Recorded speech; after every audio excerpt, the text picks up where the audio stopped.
Good afternoon, good evening, good morning, wherever you are listening from or watching from.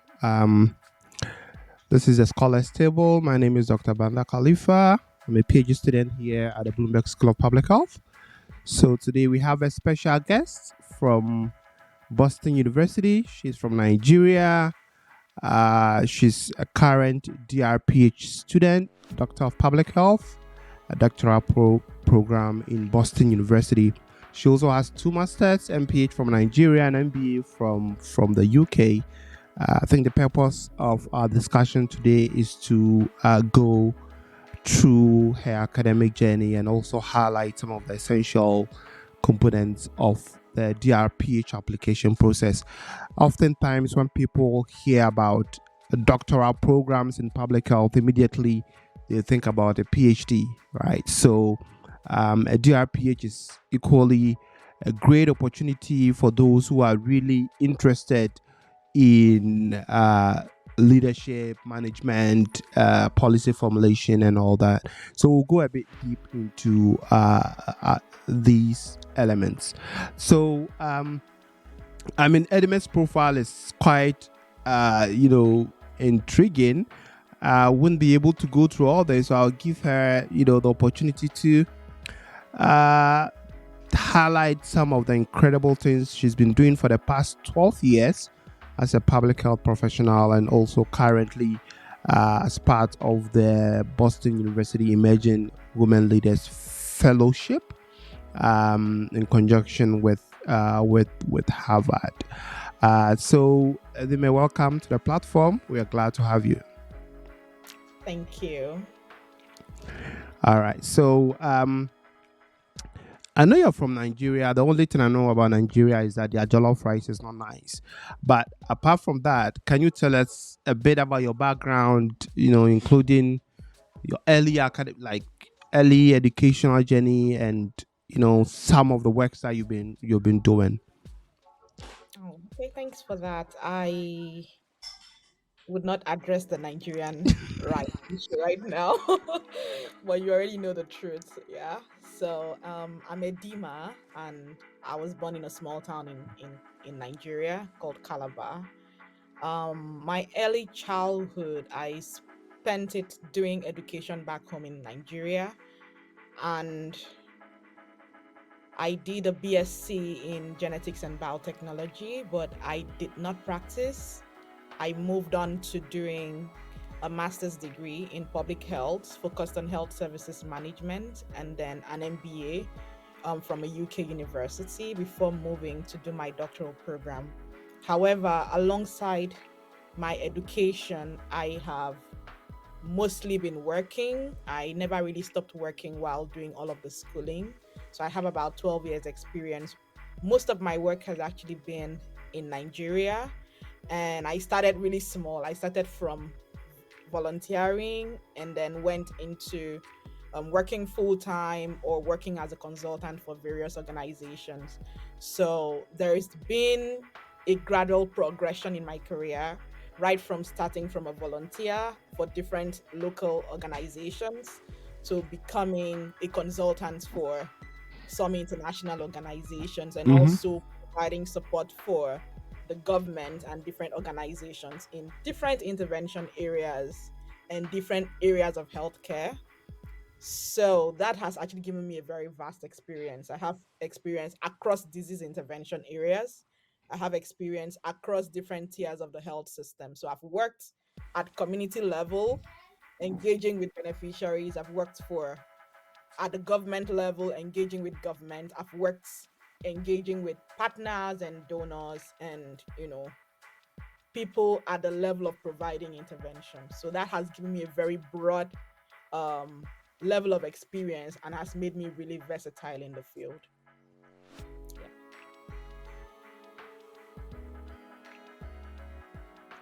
I think your background is quite aligned with what you're doing currently, right?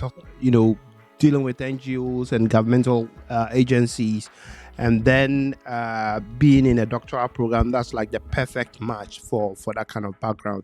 I know there are oftentimes people reach out to me and say, we want to do a PhD, and I said, okay, send me your CV. I look at their CV and I said, wait, have you looked at the DrPH program? And they'll go back and check, and they say, yeah, that actually make a lot more sense to go in the DrPH way. So your profile is really stellar. Hopefully our listeners and viewers would be able to take pieces of advice from what we are going to discuss. Um, I must say, I mean, Nigeria and Ghana, it's almost like those siblings that are always fighting over nothing. But coming from Nigeria to the US, we all go through the same process. What has been your inspiration? What inspired you to say, oh, I think it's time to get a doctoral degree and I have to do it in the US? Okay, first of all, I've always wanted to do a doctoral degree right Mm-hmm. from when I was a child, so that's established. But it's when I really started working for years that I decided to go to the US. And that's because a lot of the interventions that I was part of were funded by the US government. And I Mm-hmm. saw that they have robust resources for public health education in the US Yeah. more than most other countries. So that was one of the reasons why I chose the US for a doctoral program. And I think I didn't address the issue around why I chose the DRPH program. And I chose it specifically because I had a lot of practice experience and I wanted to toe that part. However, whether you choose a DRPH program or a PhD program, you are gaining a terminal degree that is very valuable in the healthcare sector. And I have also found people who are in the DRPH program and are still very strong people in academia and research at the end of the day. And people who are in the PhD program, also very strong people in policy and programs implementing. So I don't think people should be scared to choose one. But once you're sure that you are more inclined to practice, then it's advisable that you go towards the DRPH route. And if you think you are more inclined to research, then go to the PhD route. But at the end of the day, if you change your mind halfway, there is no problem. It's not wrong. You can still find your way into Yeah. industry or into academia. There's no I have lecturers, I have professors who are DRPHs and they are doing really great. It's same concepts you are going to learn, same principles that are applied in research are also applied in practice. So I don't think that should be a fear for anyone. Awesome, awesome. So, I mean, you made mention that you already knew that you would get a doctoral degree along the way. Um, However, I mean, deciding between a DRPH and a PhD doesn't come easy for a lot of people. How was your thought process like when you decided that this is the path that I needed to take? What kind of consultations did you make? What kind of people did you talk to? What steps did you take in order to decide that I think I need a DRPH? Okay, so I'm lucky to have a lot of great mentors who are very invested in me. And even though they did not necessarily have a DRPH themselves, but they knew that that was an option and it wasn't just the PhD option that was available. So over the years, I've always known about the DRPH program and I knew that when I decide to do a doctoral degree, there's a chance that I would choose the DRPH program. So that's a lot easier for me.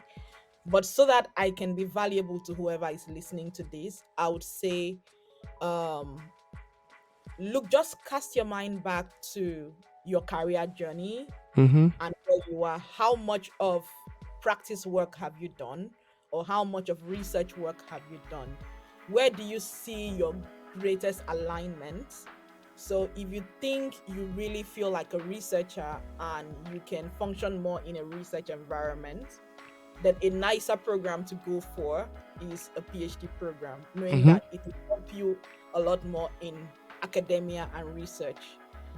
And then if you think like you have a lot of practice experience, you intend to become someone in the practice space, maybe a public health leader who is advocating for policies or who is working on policy related issues or trying to address structural issues, and you're not really this researchy person, then maybe the DRPH program is more for you. However, when you get into the program, like I said earlier, you would learn research skills, you would learn policy skills, you would learn practice skills, you would learn different components that would help you to function either in academia or in research. So that if halfway through you think, oh, I really love this academia and I want to switch after my program, then once you get your terminal degree in a DRPH, you can always find your way into the academia space and you would function just as well as you would have if you had a PhD program. Same thing with PhD people who are very, very good with their research and everything. If halfway through you think, oh, I really want to practice, I don't want to do this research thing, then the world is out there for you to actually practice. So, Yeah. mhm, Yeah, I think you've made a good point, and especially these days, the distinction between a DRPH and a PhD in terms of career trajectory is not yeah, really. It's not like it's cast in stone, right? You can switch, whichever way you want to go. You can get a PhD and go straight into practice. You can get a DRPH and go straight into academia. So it's not really um a matter of I want to be this or that. You can have one degree, that DRPH or PhD, and still for example, do whatever you want to do with a degree. So I think that is a very good point that you've made. um but in terms of the application process itself, um how did you go about selecting your recommenders? Because I know, for example, at the doctoral level, recommendation is even more critical. So how did you decide to include the people you included in your recommendation list? yeah. So first of all, it's important that the person is invested in me and genuinely trusts in my capabilities. So that was one thing. I have mentors, I have people who I've worked with that trust my capabilities and are supportive of my journey. So that made it easy for me not to struggle with convincing them to write me a letter. Immediately I talked to them about it, they were willing to write a very strong recommendation on my behalf. Secondly, they are very experienced people in their careers. One of my mentors has over 35 years experience and the other one has about 20 plus experience. Um, and both of them are practitioners in the public health space and understand both the global and the national health landscape. So it was easy for them to articulate my skills and my experience clearly and convincingly to anybody who would be reading the recommendation letter. um I think those are the key things that Mm-hmm. I look for, yeah, in Yeah. recommenders. So, first of all, somebody who truly knows you, or somebody who at least knows the field that you're going into, somebody who you've worked Understand? with for a long Yes. time, Yeah. and somebody who says, yes, I can provide you with a strong recommendation. Yes. I think, yeah, those are the main things. So, how many recommenders did you eventually include? I think three or four, but I know Okay. one person had to come from um my university, so I Mm-hmm. used my professors who also knew me very well, even though she hadn't necessarily worked with me, but she taught me and she knew my capacity in terms of my academics and everything. So she wrote in that line. So another thing I want to add regarding recommendations, try to make it a bit diverse. There are some people who know you and your academic strengths. Let those people focus a lot more highlighting those strengths in your Mm-hmm. application. And some people know a bit about certain experience that you have. You can let them focus on those things and then another person focuses on another aspect, so that the different people would highlight different components and not necessarily over repeat each other's words. Yeah. Yeah. There should be a connection somehow. It's okay Mm-hmm. for them to mention some of the things that others have mentioned, but if you can spread it around so that they can highlight different components of your experience and skills and qualifications, then that's also really helpful. I think Yeah. that's what I did with mine. I'm not sure if I did it consciously, but somehow it came out that way. Yeah.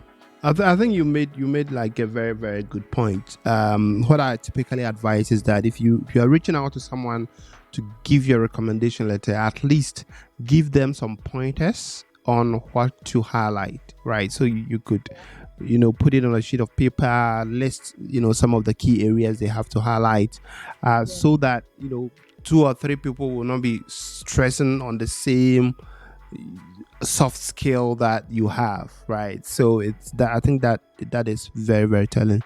um all right, so in terms of statement of purpose, yeah. how did you approach it for someone who has like over 10 years of professional experience? How did you decide which component to add in your statement of purpose? How did you go about it? Okay, so I had looked at a lot of SOPs online. Not a lot of them were helpful, Mm-hmm. but I think in recent times, just engaging on LinkedIn, I've seen really quality SOPs being shared by people like you and others. Mm-hmm. And I'm like, oh, maybe I didn't follow the people early enough to make use of those things.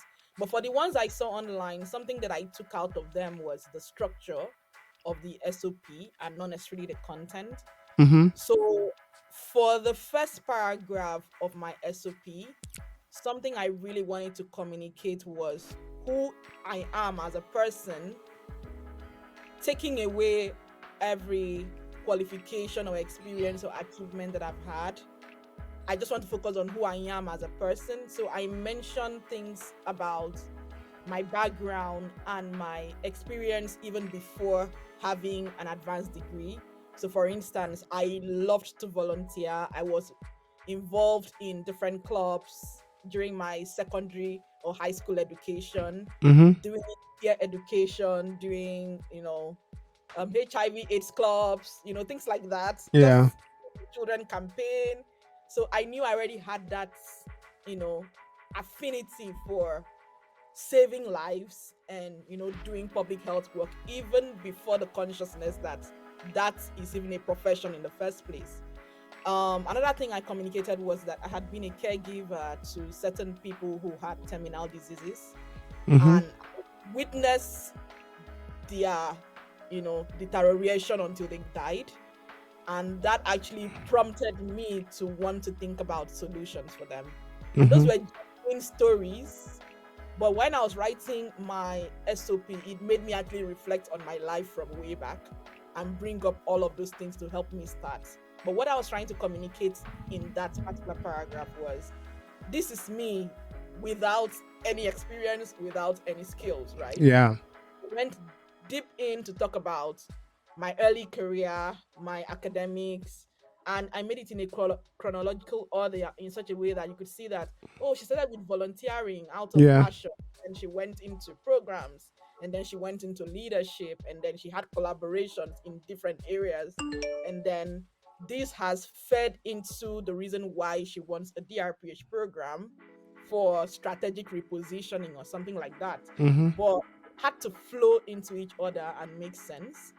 And then I focused then on the school, why I chose the school, why I chose the US, and the specific program, and where I want this to propel me to in the future. Yeah. I aspire to be a global health leader. So Mm-hmm. for me to become a global health leader, I needed to have this to prepare me towards that and also move into the global space and engage in such an institution like Boston University to strategically position me for that opportunity in the future. So I think just allowing that flow is very helpful. Yeah, yeah, I laid down a very good framework or structure for how a statement of purpose should be like. It's always a good idea to give a hint of who you are and where the journey began for you, and then go through all the essential elements that you've highlighted. Yeah. So I mean, recommendation letters, SOP, admission decisions started coming in, did you have to interview for any of the programs you applied to? Yes, Boston University. Okay. How was the interview process like? How was the experience interviewing for a doctoral program? Quite interesting for me. I actually enjoyed my interview, and I hope a lot of people did for their interview too. I prepared a lot for the interview, a Yeah. lot of preparation. I had uncountable mock interviews. Just to add, for my SOP, I reviewed my SOP a million times, maybe, before I got the final copy. I put in a lot of work with that. And something I also did was to triangulate my CV, my SOP, and other components of the application to ensure that I wasn't contradicting myself in any way. Yeah. And that was very important. So during the interview, I was just building on the points that I had made and any point that I thought I had missed during the SOP and application process. And a strategy that I've always used for interviews generally is to take charge from the beginning. So immediately they asked me the very popular question about telling them who I am Yeah. and journey so far. It comes in different forms, but once they Yeah. told me, I practically changed the trajectory of the interview by giving them so much details, and they were just ending up, they just built in questions from that particular Mm-hmm. Yeah. statement that I made. Yeah. So it made it easier for them to just say, okay, I know you've already said this, but I need to ask you again to Yeah. elaborate on this. So it changed the direction of the interview and made me become more confident and take charge of the interview process. Yeah. So that we don't give too little that they keep probing further to dig out. Give too much that they'll keep referencing what you said to continue building on the conversation. Yeah. Another Yeah. thing I want to add is the physical preparation for the interview. So setting the stage, testing your mic, testing your internet, ensuring you have the privacy, ensuring your background is good enough or either plain if you don't have any fancy background. So my background was a dart that kept attracting my interviewers who wanted to play the dart with me. Just something creative. You don't If you don't have anything creative, make it blank Yeah. so that Mm-hmm. gets distracted with your background unnecessarily. It just shows that you prepared well for it. Your lighting and all of those things are also important. Yeah. I mean, and it's one other thing is that especially if you're interviewing from Nigeria, you want to make sure that your electricity is on and your internet is working, right? So,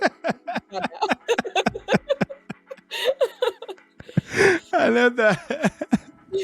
One of my mentees was interviewing for Boston. She interviewed for Boston and Harvard, and then when she was interviewing, she was like she's scared about the light in her house, and I said, well, then you have to move to a hotel or something that you'll be assured that your internet is stable and your light is good, right? So I so mean that is the key point. Even I remember when I was interviewing for my PhD, I had to move from the house and go get some place that was quiet and good lighting, stable internet.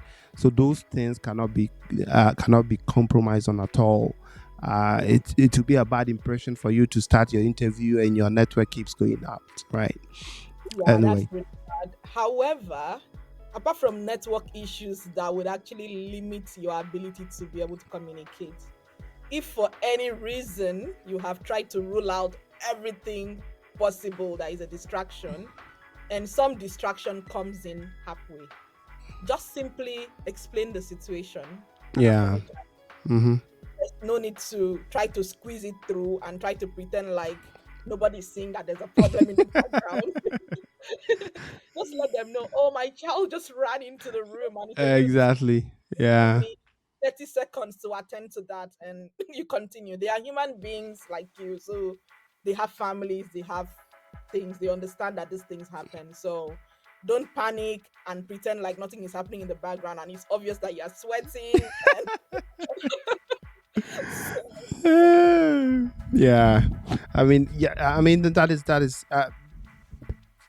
the people who interview us are also humans like us, so they understand, that's sometimes things like this happen, right? Yeah. So I mean, in your journey to applying to DrPH, what was your decision behind applying to schools? How many schools did you apply to? What was the decision behind selecting those programs?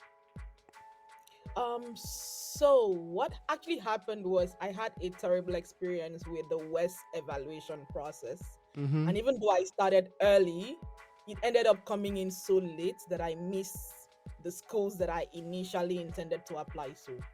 So among the schools that was still open that I really wanted Mm-hmm. was Boston University, and the other schools that I had in mind had already closed at the time I Oh, was ready. So every other school that I applied to, I think I sent my application to two other schools, but three other schools, sorry.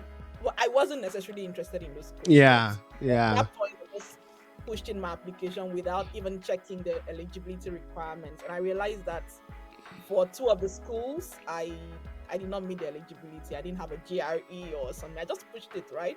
yeah. So I would say Boston was my only true choice at the end of the day regarding the options that I finally settled for. So my Mm-hmm. advice for people is, if you know you're going to be applying for the West evaluation, say next your application say next year, start this year to fix your West, because that can be a pain in the neck. It's either the problem would come from West or it will come from your school or from Mm-hmm. both of. Yeah, So it came from both ways. I faced West problems, and my school, my alma mater actually gave me headache too, getting my transcripts out. So you need to yeah. prepare way ahead for that particular process. Yeah, I think starting early is really, really good.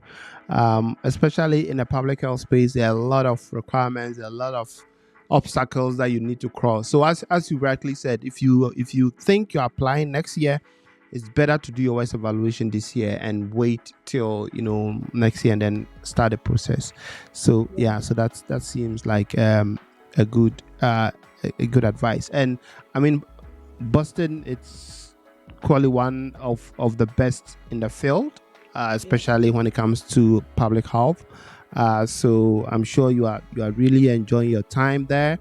We'll move to the visa interview process and funding, because I mean, for international students, that seems like the two major obstacles to our graduate school dreams, right? So I mean, in general, how was your interview experience like? Did you face any challenges, or it was just, oh, DRPH, let's go? I think my experience was pretty easy, but that doesn't mean I do not acknowledge that that process can be difficult. Mm-hmm. So, I mean, I asked questions. I had people around who have gone through that process a lot. So they just provided guidance. And I always gather information a lot about anything that I want to go to do. So I was able to gather enough information and just follow through those guidelines and get it done. And the process in itself was pretty easy. And I think it was easy because I had funding for my program. So I didn't have to show any form of financial documentation other than my school's I-20 form, and then every other form that I needed to print out. Another challenge where I would have had would have been the dates, but luckily I was able to get the expedited dates Mm-hmm. easily. Yeah. I know that's where a lot of people get the challenge, because some people miss their admission because they couldn't get the dates, and it's getting worse in recent times. So everything around the visa process, ask questions a lot, ask a lot of questions from people who have gone through that process, so that it takes you a shorter time to get it done.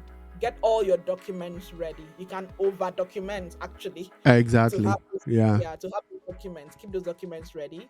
Ensure your financial documentation is in place. If you have funding from your school, there is an advantage, or any other external funding, there's an advantage when you have that. Also prepare with interview questions on, they usually take like 3 to 5 minutes or less to ask questions, but you don't know where the questions would come from.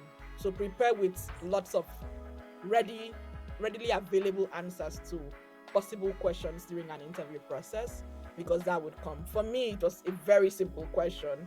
I spent probably 2 minutes with a person, and it so I don't want to say that's how it always goes all the time, Yeah. because I witnessed other people being rejected back to back before it got to my turn. So prepare as much as possible.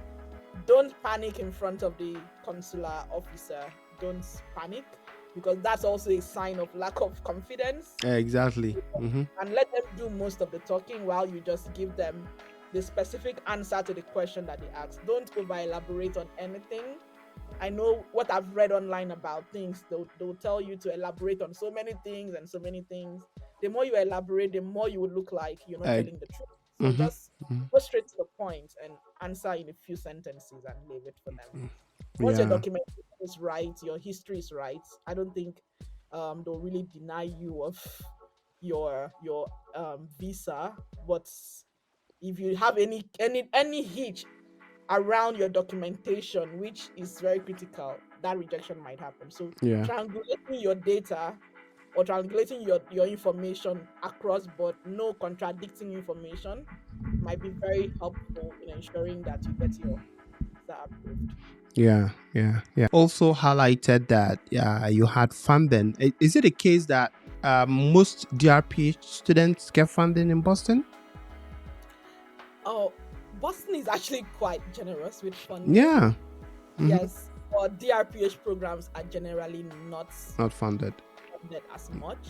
Yeah. Yeah, and Yeah. So yeah, I get the impression that Boston it's quite generous because um last year someone applied, she got in, um almost everything was paid for. Um but it's also in very competitive. So, yes, yes. like, you have just five of us in my batch, in my Mm-hmm. cohort, and the next batch is like two people. So you know that it's highly competitive, Yeah. and it's not easy to get in. Mm-hmm. So it is possible to get in. That's the truth. You can get in. I mean, I got in, so I mean, Yeah, but I mean you definitely have to prepare. You definitely yes, have to prepare for a quality program that offers funding. It wouldn't come easy, right? yeah. It's just never easy. Uh, what was your first impression about Boston University, and how have you liked it so far in terms of culture, settling in? How is the student diversity like? Do you get to see a lot of international students? How is Boston like? Paint us a picture of what the campus really is like. So I'll just focus on the School of Public Health, especially because Mm-hmm. that's like my sphere. Yeah. It is very diverse with lots of international students. I'll use my cohort as an example. The five of us are from 4 countries. So Oh, yeah. it's very nice. So 5 people from 4 countries, very diverse. I have Mm-hmm. the English students that I teach. They are also about 61 of them from different parts of the US and different countries. So it's very diverse. You never feel like you are alone because of that diversity. Yeah. And we also have very supportive faculty and supportive students and alumni.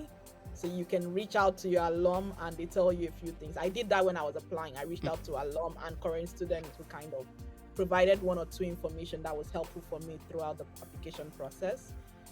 Faculty is also helpful, and I can say that they are one of the schools that want to see you graduate. So they are going to work very hard with the few of you in your cohort to get you through your studies. Yeah. I know this is not common for every school, but I know some schools have students who drop out. You would hardly see someone who drops out from the doctoral program in Boston University. Mm-hmm. Mm-hmm. I don't know anybody, I don't know if that's ever happened, but it's going to be very rare for that to happen. So that's a good thing, that Yeah. you have a support system when you get in to the program. You're committed to getting you to graduate.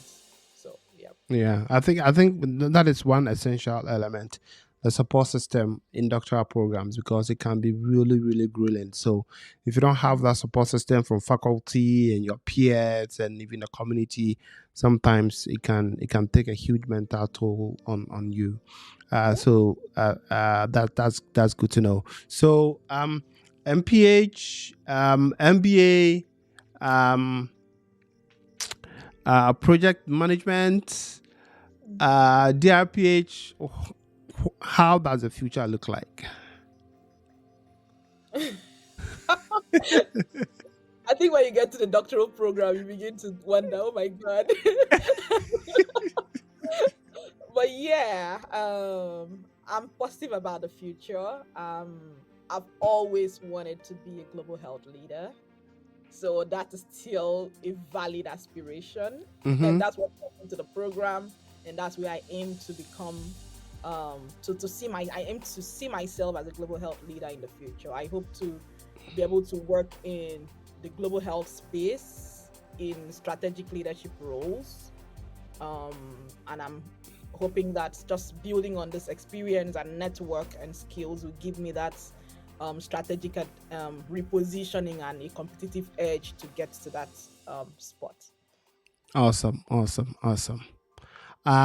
Well, we will go to the last part, which is our trivia section. So, my first question is that if you could pick any African country to have been born in besides Nigeria, which would it be and why? It will still be Nigeria. Sorry. If Nigeria was not there, Well, it will still be Nigeria. I just want to, and it can't be Ghana. oh Sorry. God, you think uh, you think Tinubu will come for you when you say Whatever. anyway? Okay, so if you could travel to anywhere else in the world, where would it be and why? Where would it be? I mean, I would say I don't think I've actually been to Paris, but I love Paris. I just love the the vibe you get in Paris. It's a beautiful tourist destination. So yeah, I'll say Paris. Okay, Ghana jollof or Nigeria jollof? Oh, please, Nigeria all the way. Someone who cannot even who cannot even pick any other country besides Nigeria, even when Nigeria is not in existence, will definitely Wow. say Nigeria jollof. Anyway, anyway, what can you share one fun fact about you that a lot of people don't know, Fun? Is it fun? I don't know if it's fun, but I'm a or really unusual fact? It can be fun. It I'm could a be very unusual. simple person. I think my online presence and profile gives people the vibe that, oh, she's so overly serious and not Mm-hmm. approachable and all of those things. But I think I'm just a normal girl, regular girl out there Mm-hmm. doing things. So, yep. Okay. All right. So, what is your favorite place to visit in Boston? Nothing serious. I like the timeout market, and that's because it's close to my house and I live in a very quiet spot, and the timeout market is very busy and has a lot of stands with different shops and different options for meals and drinks and stuff, and it's just like 4 minutes walk from my house. So Mm-hmm. it's where I go to clear my head and stare at people when I'm bored, and it's like very very therapeutic for me, and that helps. Okay. But do you have a favorite spot on campus? Favorite stuff on campus, I would say no. I don't think I have a favorite spot. No. So there's no spot like you say, oh, this I would rather be here. For example, if I'm learning or if I need a quiet time, this is probably a spot I would love to sit. I mean, we have some very quiet, nice spots, but Mm-hmm. I'm a homebody, so I'd rather be home most of the time. Yeah. Okay, all right. Yeah. So any last words for people who are looking to apply to DRPH programs? I know like last year, one of my mentees reached out to you and you were very helpful. Hopefully she'll be able to join you this year. But any last words for prospective applicants? So I'll say start early. That's very important because it gives you time to be able to improve on your application process and get it to the best state before you submit it. Ask questions. Don't hold back and don't feel shy to reach out to people. Reach out to them, and it's okay for them to say no and then you move on. But reach out to people, ask questions, research on things, different things. There's a lot Mm-hmm. of information out there on Google and here on LinkedIn also. Just follow people who you think are talking about things like this, and you will realize that you are gradually gaining information subconsciously just by following the people and learning from Yeah. them. Yeah, and another thing is even diverting your attention. I know I when I was trying to apply for my doctoral program, I shifted my attention from my other social media accounts and it became a Mm-hmm. lot more active on LinkedIn. I think it really helped me gather much more information than I used to and start tuning into the academic space again after being a professional for such a long time. Um, whatever, yeah, I think I've mentioned start early for everything. Start your Mm-hmm. work, start your application, ask questions. Yep. Yeah, yeah. I think that is a good ending. Start early, reach out to people, gather resources, and you realize that the process will become relatively easy. Yeah. So thank you so much, Edime, for honoring this invitation and sharing your insights in your academic journey and what the amazing things you've been doing so far. Hopefully, we'll get the opportunity to connect sometime in the future and talk more about Yeah. this. So thank you so much and enjoy your Thanksgiving. Bye bye. You. Bye.